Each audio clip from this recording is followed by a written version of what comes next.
ആഴ്ചയിൽ എന്തെങ്കിലും രീതിയിൽ ചെലവാക്കി കളയുന്ന അല്ലെങ്കിൽ ഏതെങ്കിലും രീതിയിൽ മാറ്റിവെക്കാൻ ഉദ്ദേശിക്കുന്ന ഒരു 5000 രൂപ നിങ്ങൾ എന്ത് ചെയ്യേണ്ടതുണ്ട്?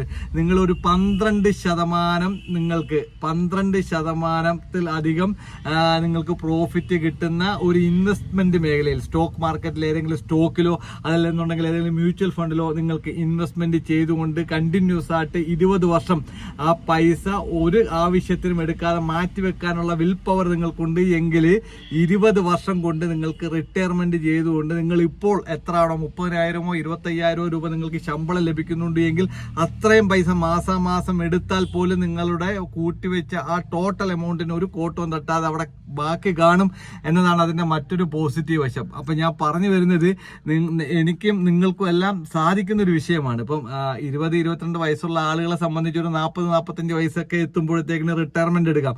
ഒരു 30-35-40 വയസ്സ് ചെന്ന ഒരാളാണ് ഇത് കാണുന്നത് എങ്കിൽ ഒരു 50-55 വയസ്സൊക്കെ ആകുമ്പോഴത്തേക്കിന് നിങ്ങൾക്ക് ആ രൂപത്തിലൊരു ഫണ്ട് നിങ്ങൾക്ക് മാറ്റിവെക്കാൻ സാധിക്കും. ഏത് തന്നെയാണെങ്കിലും ഏത് പ്രായക്കാരാണെങ്കിലും നിങ്ങൾ ഒട്ടും താമസിച്ചിട്ടില്ല, ഇപ്പോൾ തന്നെ തുടങ്ങാവുന്നതാണ്. ഓരോ വർഷവും 10% അധികം അതിലേക്ക് ആഡ് ചെയ്യാൻ വേണ്ടി ശ്രമിക്കുക കൂടി വേണം. ഈ 5000 എന്നുള്ളത് അടുത്ത വർഷമാകുമ്പോഴത്തേക്കിന് 5200-ഓ 5500-ഓ ഒക്കെ ആക്കി മാറ്റാൻ വേണ്ടി പിന്നെ 5500, 6000 അങ്ങനെ ആക്കി മാറ്റാൻ വേണ്ടി ശ്രമിക്കുക. അങ്ങനെ നമ്മളെ കൊണ്ട് പറ്റുന്ന രീതിയിൽ ഓരോ വർഷവും 10% വീതം ആഡ് ചെയ്താൽ നിങ്ങൾക്കൊരു 20 വർഷം കഴിയുമ്പോൾ 1 കോടിക്ക് മുകളിലുള്ള ഒരു വെർത്തിലേക്ക് നിങ്ങൾ എത്തും. ആ പൈസ അവിടെ തന്നെ ഇട്ടിട്ട് സിസ്റ്റമാറ്റിക് ആയിട്ട് വിഡ്രോവലിലൂടെ നിങ്ങൾക്ക് എന്ത് ചെയ്യാൻ പറ്റും? പിന്നീടുള്ള മാസങ്ങളിൽ നിങ്ങൾക്ക് സിസ്റ്റമാറ്റിക് വിഡ്രോവലിലൂടെ നിങ്ങൾക്ക് ഈ പറഞ്ഞ തുക നിങ്ങൾക്ക് എന്ത് ചെയ്യാം? മാസം നിങ്ങൾക്ക് വിഡ്രോ ചെയ്യാവുന്ന രൂപത്തിലേക്ക് നിങ്ങളുടെ ആ ഒരു വെൽത്ത് വളർന്നിരിക്കും എന്നുള്ളതാണ് പിന്നെ സാമ്പത്തിക വിദഗ്ധർ പറയുന്നത്. അപ്പൊ ആ രൂപത്തിൽ നമ്മളെ കൊണ്ട് എല്ലാം സാധിക്കുന്ന ഒരു സംഗതിയാണ്. ഒരു 5000 രൂപ നമുക്ക് എന്ത് ചെയ്യാം? നമ്മളുടെ ലൈഫിന് വേണ്ടിയിട്ട്.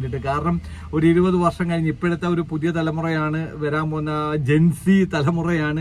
മാതാപിതാക്കളെ നോക്കുമെന്നോ മാതാപിതാക്കളുടെ ആവശ്യങ്ങൾക്ക് പണം നൽകുമെന്നോ അല്ലെങ്കിൽ അവരുടെ ആവശ്യങ്ങൾക്ക് വേണ്ടി നിൽക്കുമെന്നോ ഒന്നും നമുക്ക് വിചാരിക്കാനാവാത്ത ഒരു തലമുറയാണ് ഇനി വരാൻ പോകുന്നത് ഒരു പക്ഷേ.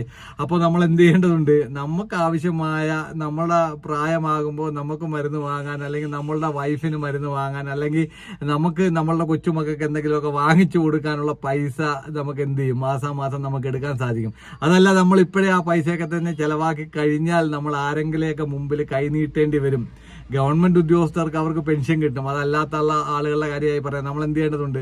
ആരെങ്കിലെയൊക്കെ എടുത്ത് ചോദിക്കേണ്ടി വരും പൈസയ്ക്ക്. എനിക്കൊരു ആവശ്യമുണ്ടാ, ഒരു 500 രൂപ താ, ഒരു 1000 രൂപ താ, ഒരു 2000 രൂപ താ. അങ്ങനെ ചോദിക്കേണ്ട സ്ഥിതി നമ്മളായിട്ട് എന്ത് ചെയ്യരുത്?